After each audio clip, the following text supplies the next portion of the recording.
everyone, welcome back to my channel for a brand new Mystery with Mollie. If you are new around here, if you've never seen my face on your screen before, then hi, my name is Mollie and I post true crime videos like this every single week. So if you think that that is something that you might want to stick around for, then please do subscribe. And don't forget to switch on the little notification bell so that YouTube will let you know whenever I post a new video. This week we're going to be talking about a solved case from the southwest of England when a teenage girl was found brutally murdered in her own home. Quickly, an investigation into her death was launched by the police, and within literally a matter of hours, they had identified their top suspect. Following their arrest, detectives were able to piece together this horrific crime. It was clear that this perpetrator had tried to cover up what they had done and staged the scene, but their efforts were in vain as damning evidence against them started to emerge. And what also started to become clear was this twisted killer's motive. Their reason for taking the life of this innocent young girl was simply jealousy and being unable to handle her rejection of him. If he couldn't have her, then he was going to make sure that no one else could either. Let's delve into the tragic case of Ellie Gould. But quickly, before we get into the case, please listen carefully to the following. This video contains heavy themes such as domestic violence, harassment, mental illness and self-harm. Viewer discretion is advised. So for this week's case, we are going back more than 5 years ago now to the spring of 2019 in Caen, which is a town located in the county of Wiltshire in the southwest of England. And this is Ellie Gould. She was a 17-year-old girl who lived in Caen with her family. Ellie was born on the 6th of February 2002 to her parents Matthew and Carol Gould, and she was one of 2 children. She had an older brother named Ben, and the Gould family were really fortunate in that they lived very close to their other extended family members as well. So for example, they lived close by to Ellie's aunt and uncle and cousins, and Ellie was really close to practically everyone in her family, but one of her cousins, Jess in particular, because Jess was born literally just a couple of weeks after Ellie. So they were the same age and they grew up together and were basically glued to each other. In fact, Ellie's uncle David said that Ellie and Jess were almost like twins. They were that alike and inseparable growing up. Ellie also shared an incredibly close bond with her mum, Carol. They were described as being not just mother and daughter, but also like best friends. They just loved spending time together. They enjoyed doing things like going shopping together, going on days out. In particular, they shared a love for horses. Well, Ellie had a love for all animals, to be honest. She'd always been a huge animal lover, but especially horses. She adored horses. Her parents bought her her first pony when she was around 10 years old, and she was just obsessed with her. Her favourite thing to do was to go to the stables and just look after her pony. She would feed her, groom her, take her to these horse events and shows. She would, of course, enjoy riding her around the fields. Horse riding was one of Ellie's main passions in life. In fact, she loved it so much that she was even considering going into the police force when she was older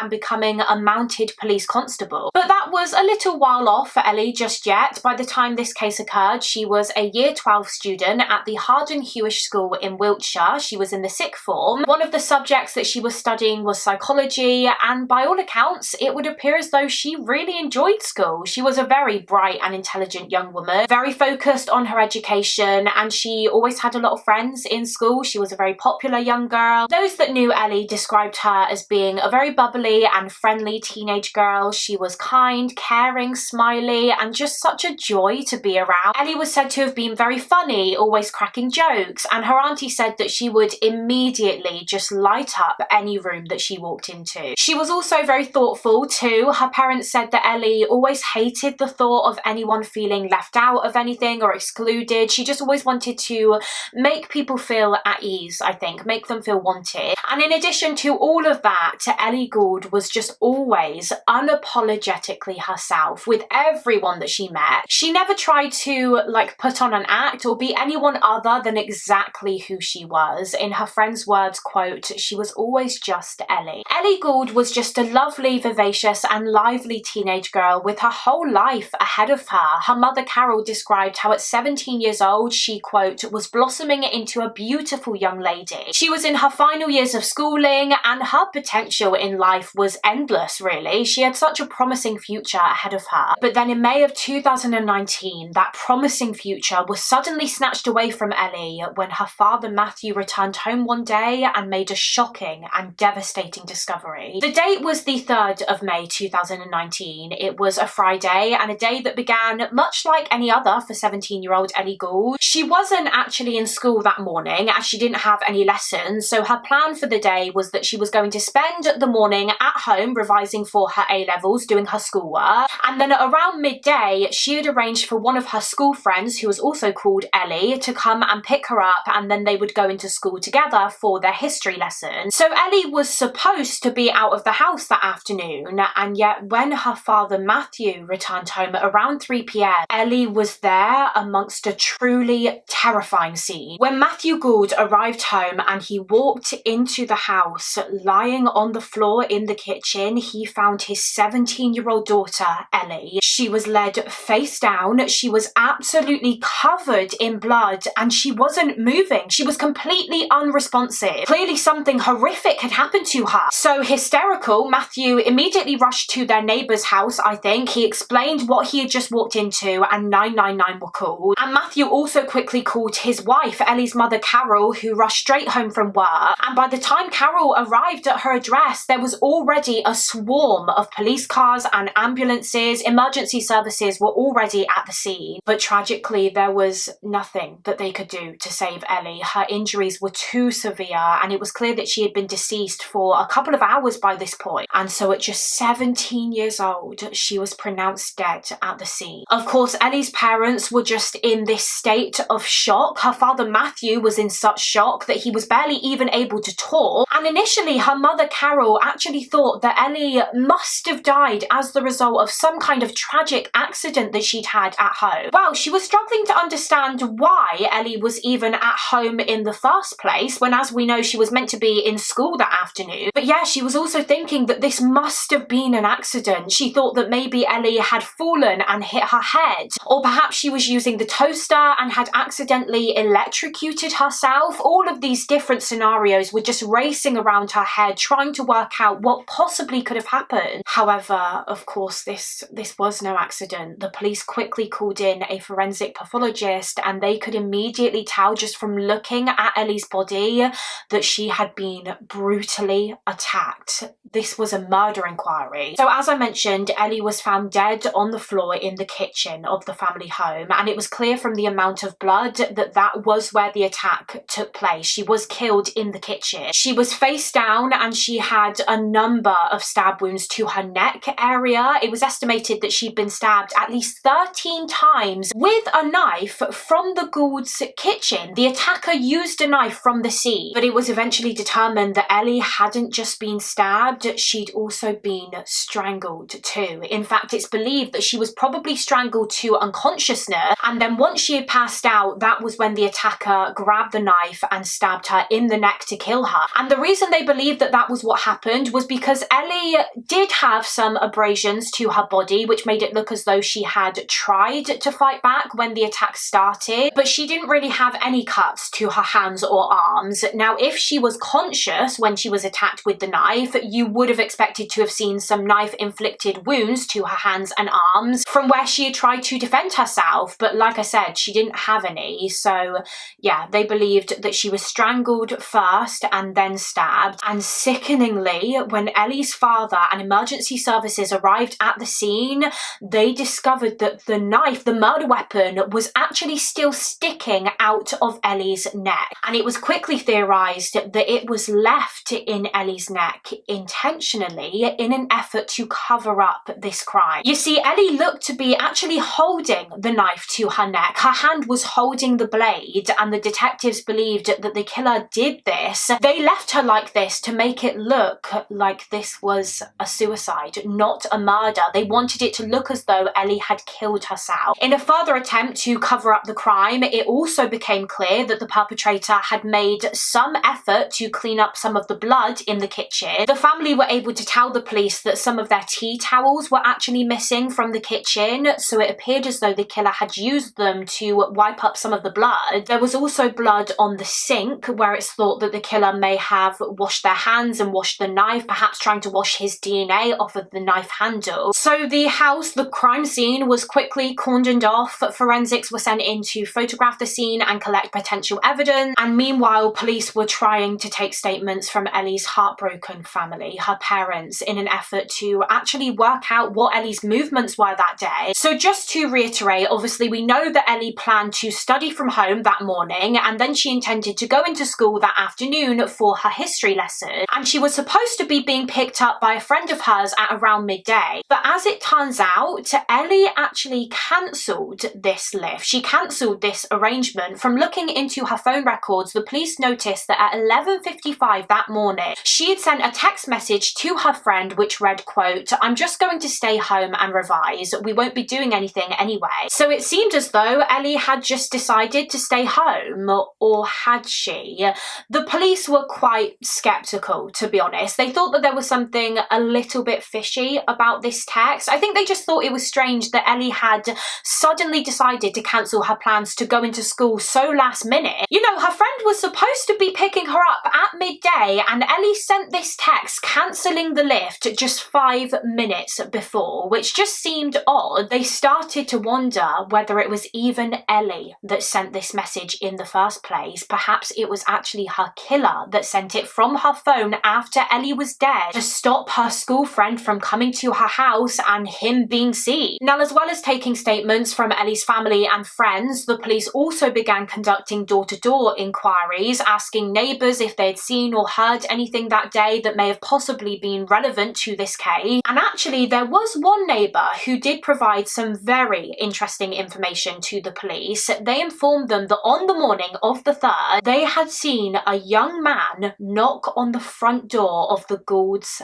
house, Ellie's house. They described this man as being of slim build. He was carrying a rucksack, he was wearing a dark coloured hoodie, and he had his hoodie up over his head. So now the police had a description of their suspect. They believed that this man in the hoodie arriving at Ellie's house had to be her killer. But who was he? Who was this man in the hoodie? Well, it didn't take long for the police to kind of hone in on one particular individual in Ellie's life. It was her boyfriend, or ex-boyfriend, I should say. His name was Thomas Griffiths. He very quickly became pretty much the top suspect in the investigation, because it turns out that Ellie broke up with him very shortly before she was brutally murdered. So let's talk a little bit more about him. So Thomas Griffiths was the same age as Ellie. He was also 17 years old, and he lived in a village called Derry Hill in Wiltshire, which is only like 2.5 miles away from Caen, where Ellie lived. Tom was also a student at the Harden Hewish College in Wiltshire, and Tom and Ellie had known each other for years by the time this case took place. I believe they'd been in school together since about year 7, so when they were like 11, 12 years old. Tom was said to have been very athletic, very sporty in school. He enjoyed playing rugby, and he and Ellie were kind of in the same friendship group. Ellie was part of this big friend group in school. As I said earlier, she was very, very popular, so she was friends with a lot of guys and girls, and eventually Tom Griffiths also became a part of this group, and he and Ellie became close. One of Ellie's friends said that Ellie had always kind of had a little bit of a crush on Tom, always fancied him, and I think he always felt the same towards her too. But it wasn't until they started in sixth form, started year 12, when this friendship finally started to progress into something more. In January of 2019, so 5 months before this case occurred, Tom asked Ellie if she wanted to go out with him, if she wanted to date him, and Ellie said yes, and they became boyfriend and girlfriend. It was Ellie's first relationship, and at first everything seemed fine, everything seemed good between the couple. Ellie's family thought that Tom Griffiths was quite quiet and shy when they met him. He was very different to Ellie in that sense. She was very much like a social butterfly, and he seemed to be kind of the opposite to that. But you know, they welcomed him in. I think he spent time with them celebrating Ellie's 17th birthday in February of 2019, and yeah, I suppose it seemed like young love was blossoming. I mean, Ellie's parents, Matt and Carol, didn't see this relationship lasting very long because, as I mentioned, it was Ellie's first relationship, her first love. And a lot of the time, those kinds of relationships just don't last very long, do they? So they did think that it would eventually fizzle out, but I guess for the time being, Ellie appeared to be happy, and so they were happy for her. And Tom seemed to treat Ellie really well in the beginning. He seemed really kind and generous, apparently within literally a matter of days of them dating, he started telling Ellie about how he was going to spend so much money on her for her birthday, how he was going to treat her so much, which Ellie's mum Carol did think was a bit strange. It kind of resembled love bombing a little bit, considering the fact that this was such a new relationship. He seemed to be really trying to reel Ellie in, I think. It would later emerge that he would also lie to Ellie. So for example, he told her that his family had 2 holiday homes, one of which was in Lyme Regis and the other was this big villa in Mallorca. And he would show her pictures of this villa. However, they were pictures that he had just found on Google, I believe. His family didn't own these holiday homes. It was a lie that he told, I guess, to try and impress Ellie. But far more disturbing than that, it would also later emerge, I believe in the aftermath of this case taking place, that Tom Griffiths had a history of being controlling and abusive towards his previous girlfriends. Well, he was actually described as being a bit of a bully towards people throughout his school life. He was a bully towards his peers when he was younger. He was also said to have had a temper, with his former rugby coach describing how Griffiths would have these, quote, uncontrollable rages when they would lose a rugby game. He would just lose it and fly off the handle. And yeah, he was also abusive towards his ex-partners. He had an ex-girlfriend that he apparently tried to control and harass, and he would even try to just terrify her in general. He would do this thing where he would secretly follow her, take a picture of her and send it to her phone with a message that would read, quote, I know where you are. He wanted her to know that he was always there, always going to be watching. I mean, can you imagine how frightening this must have been for this poor girl? And I don't believe Ellie was aware of any of this when she began a relationship with Tom, but it doesn't seem as though it was very long before he started to exhibit similar behaviour towards her. He started trying to control her too, and he would become incredibly jealous and annoyed if he felt that Ellie wasn't spending enough time with him. If she was spending time with other friends and not him, he hated it, because in his eyes it was almost like Ellie was a possession, his possession. She belonged to him and he wanted her all to himself. And as you would expect, this took a massive toll on Ellie mentally. She didn't like this side of Tom. She felt like he was always pestering her, always taking her away from her friends, and she just didn't like it. She decided that she didn't want to be with Tom anymore, and so she ended things with him. She told Tom that she just wanted to focus on her friendships and also her education. Her A-level mock exams were coming up and she wanted to spend her time focusing on her studies and her revision because that was really important to her. So she told Tom that they were over, and it turns out that she ended their relationship on the 2nd of May 2019,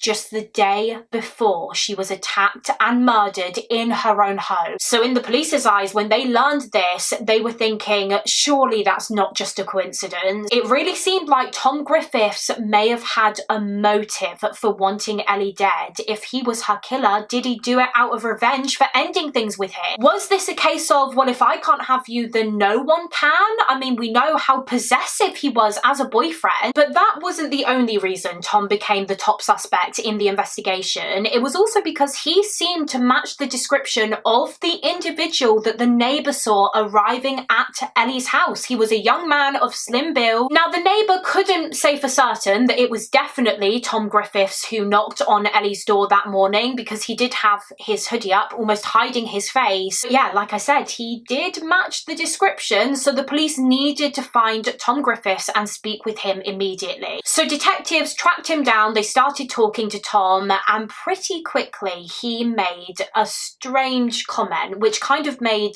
alarm bells ring even more for the police. They went to speak with Tom literally just hours after Ellie's body was found, and before they'd even mentioned Ellie, before they'd even told Tom about her murder, he said something along the lines of, oh, are you here about my girlfriend? Because I haven't seen or heard from her in a while and I'm a bit worried about her. And like I said, that comment just seemed a bit odd to the detectives, because why is that his first thought when police approach him? Oh, are you here about Ellie? When he didn't even know that Ellie was dead yet.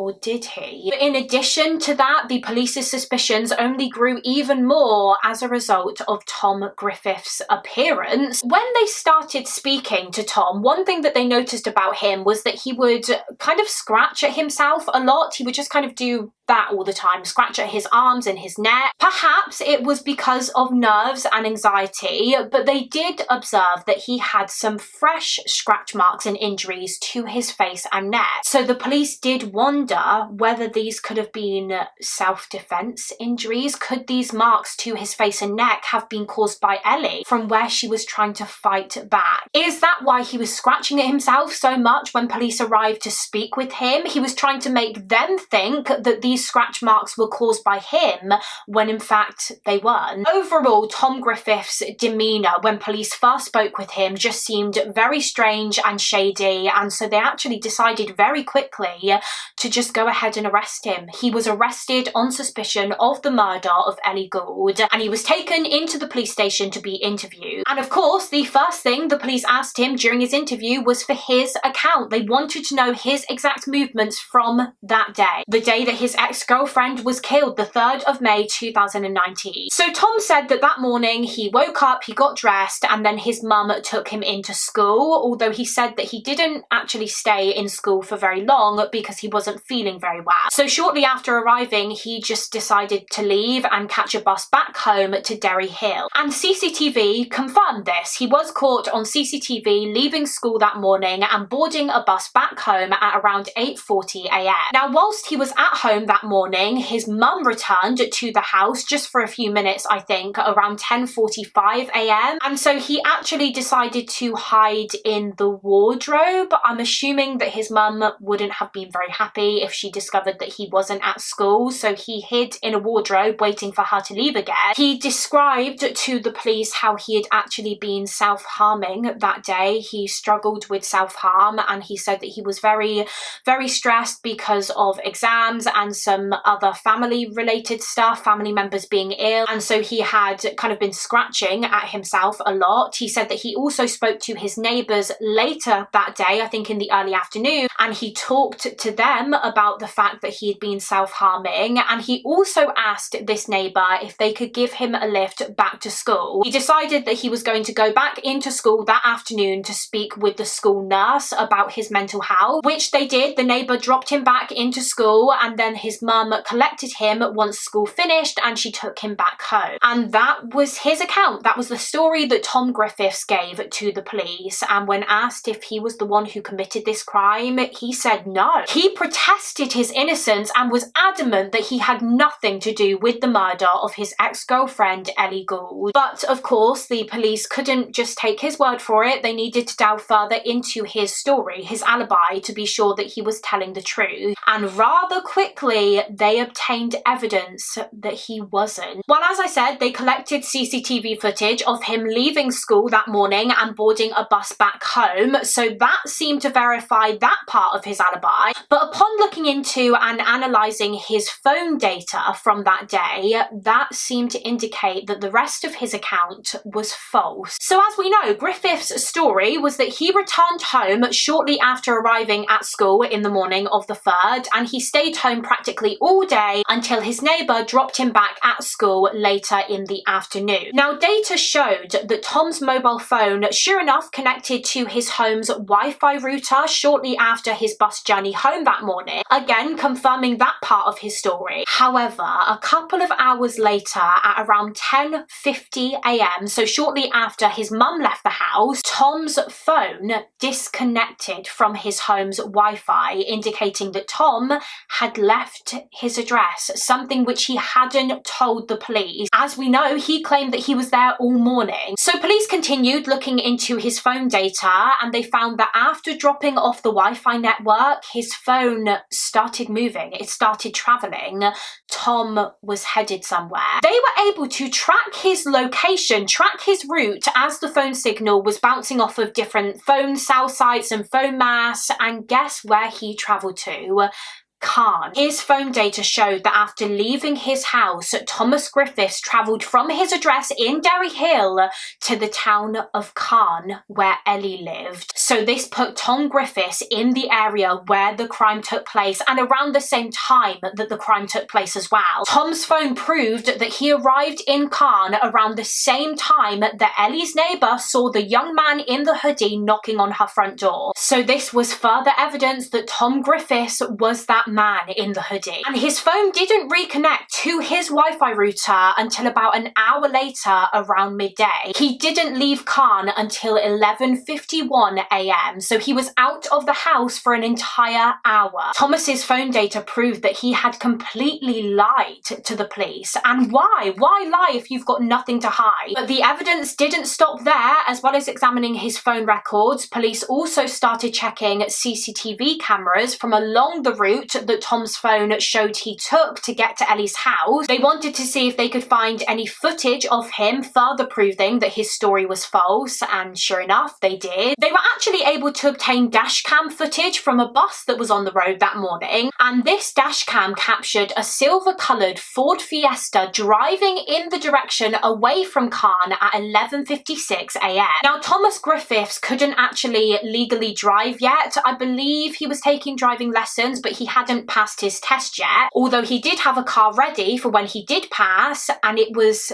this car. It was a silver Ford Fiesta. This was Tom Griffiths driving this car away from Ellie's house, away from the crime scene, obviously after he had carried out the murder. After leaving Khan, his phone travelled back to his address in Derry Hill, and it once again rejoined the Wi-Fi network. And it was at this time when Tom chatted with his neighbour. In fact, his neighbour saw him pulling onto the driveway in his Ford Fiesta. So their account alone was enough to discredit his story. He stayed home for about an hour or so before his phone dropped off the Wi-Fi network again, indicating that once again Tom Griffiths had left the house, and it stayed off of the network for 18 minutes. So there was just 18 minutes between him leaving his address and returning. So what had he done in those 18 minutes? Well, police theorised that perhaps he had gone somewhere to dispose of evidence. So with this theory in mind, officers decided to walk for 9 minutes in different directions from his house, because he'd obviously walked somewhere that took him 9 minutes and then took 9 minutes to get back. So yeah, they walked for 9 minutes to see what they could find, and one officer found themselves in this wooded area close to Griffith's address. And in one spot in this wooded area, they discovered what looked like a discarded black bin bag, and inside of this bin bag there were some wipes and napkins and tea towels, all covered in blood. Now, if you recall from earlier, police were able to ascertain that missing from Ellie's kitchen were some tea towels. It seemed as though the killer had used them to clean up some of the blood, and then they took them away from the crime scene. So clearly these tea towels in this bin bag were from Ellie's kitchen, and when the blood on the tea towels was tested, this was confirmed. It was Ellie Gould's blood on these items in the bin bag. So evidence against Tom Griffiths was really mounting, and would you believe it, once again, it didn't stop there. Following his arrest, his house was searched and many items of his were seized and sent off for testing. This included some clothing, the clothes that the police believed he may have been wearing on the day that Ellie was killed. They would learn that he immediately gave these clothes to his mother to wash after the crime. I think he just told her that he'd been sweating a lot in them or something, and so they needed to go in the washing machine immediately. They also collected some trainers of his, this pair of black coloured Vans, and all of these items were sent to the lab to be examined. And when examining his Vans, scientists had a breakthrough. They discovered traces of blood on these shoes, and once again, when this blood was compared to the DNA of the victim, Ellie Gould, it was found to be a match. So this piece of evidence was the police's most damning so far. The fact that Ellie's blood was on Thomas's shoes, that put him directly at the crime scene. How could he possibly try and explain away this evidence? evidence. He couldn't. So armed with all of this evidence, including statements from Ellie's family and friends, police were able to piece together what they believed happened on the day that Ellie was killed. We obviously know that Ellie broke up with Tom just the day before on the 2nd of May because,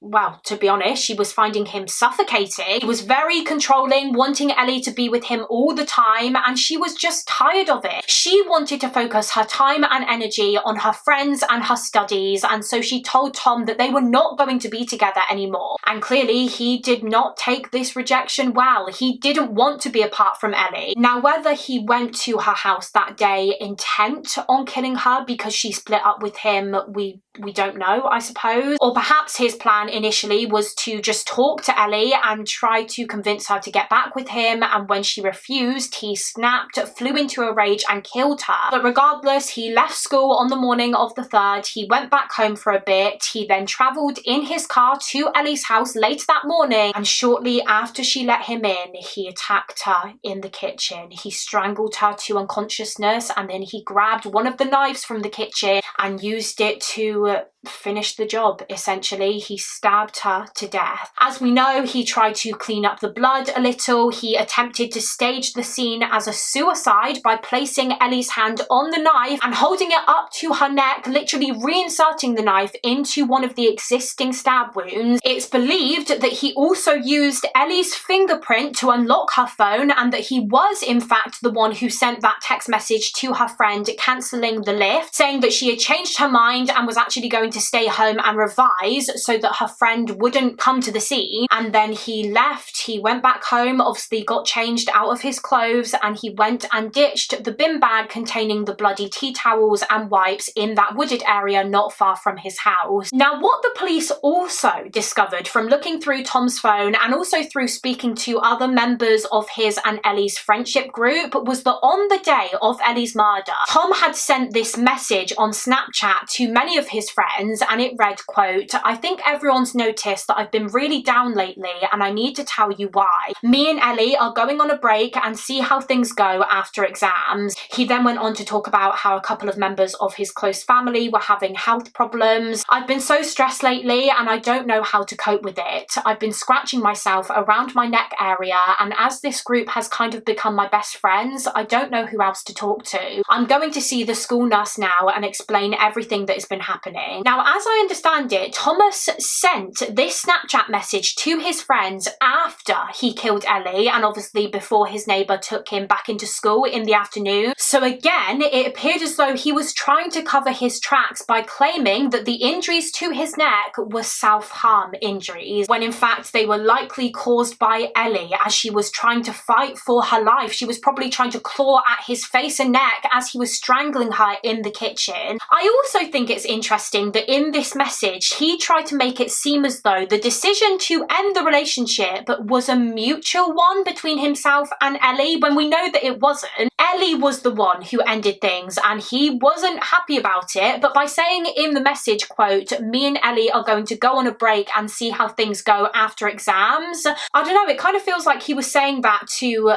again, maybe cover up what he had done. Maybe he was thinking, if I try to make it look like it was a mutual decision, then hopefully people and the police won't think that I did this because I don't have a motive, you know? In his interviews back at the police station, Thomas Griffiths was still denying all involvement. Even when police were presenting him with all of the evidence they had to prove that he was lying, he remained adamant that he was not the perpetrator. But that didn't matter. With the evidence stacked against him, he was soon charged with Ellie's murder. He was charged on the 6th of May 2019, just 3 days after Ellie was killed. This was a very fast-paced investigation. Thomas's plea hearing would take place more than 3 months later in late August of 2019. And surprisingly, despite continually protesting his innocence throughout the investigation, by the time his plea hearing rolled around, he actually decided to plead guilty. He was now finally admitting that that he was the one who killed Ellie.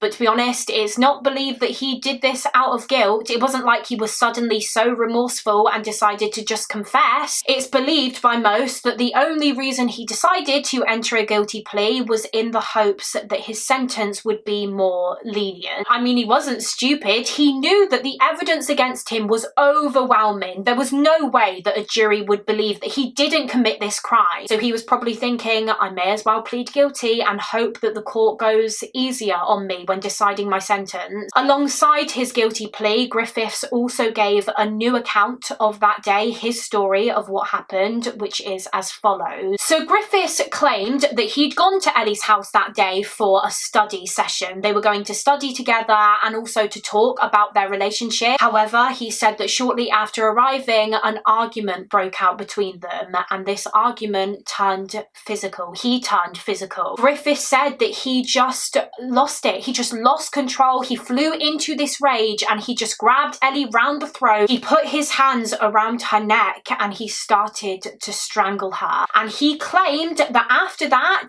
he can't remember anything. He said that he suffered from amnesia and that he just has no memory, no recollection of the events after this. He claimed that he couldn't remember stabbing her or attempting to clean up the scene. Everything after the strangulation was just like wiped from his memory, which seems oddly convenient, doesn't it? Again, the majority of people just don't believe that at all. But alas, that was his account. And in November of 2019, Thomas's sentencing took place. For the brutal murder of Ellie Gould, he was sentenced to life in prison with a minimum of 12.5 years. Just 12.5 years. Now, as you can imagine, Ellie's friends and family were absolutely devastated and disgusted by this sentence, to be quite honest. 12.5 years for taking the life of an innocent teenage girl. It's horrific. Now, the reason why his minimum sentence was so low was, well, number one, because there wasn't necessarily any evidence to prove that Griffiths planned to kill Ellie when he went to her house that day. I think it was actually ruled that it likely wasn't premeditated, given the fact that he used a knife from Ellie's kitchen to kill her. He didn't take a weapon with him. So that was a big factor in why his sentence was very lenient. Another factor was that he had no previous criminal record, and he did claim that he was sorry for what he had done. His lawyer read out a statement at his sentencing, which was written by Griffiths, in which he said, quote, "I'm so sorry. I know apologies and explanations will never be enough, but I hope in time I can show how truly sorry I am." So the fact that he appeared remorseful was taken into account when sentencing him, but the main factor was, of course, his age. He was 17 when he committed this murder. I believe he was actually only a couple of months away from his 18th birthday when he killed Ellie. But in the eyes of the law, he was still technically a child. He was a minor. And the minimum sentence for murder for a minor in the UK is 12 years. It starts at 12 years. So that's why his sentence was so low. But yeah, for Ellie's loved ones, it was just a huge smack in the face. They were heartbroken over the fact that he had taken Ellie's life. He'd taken her whole future away from her.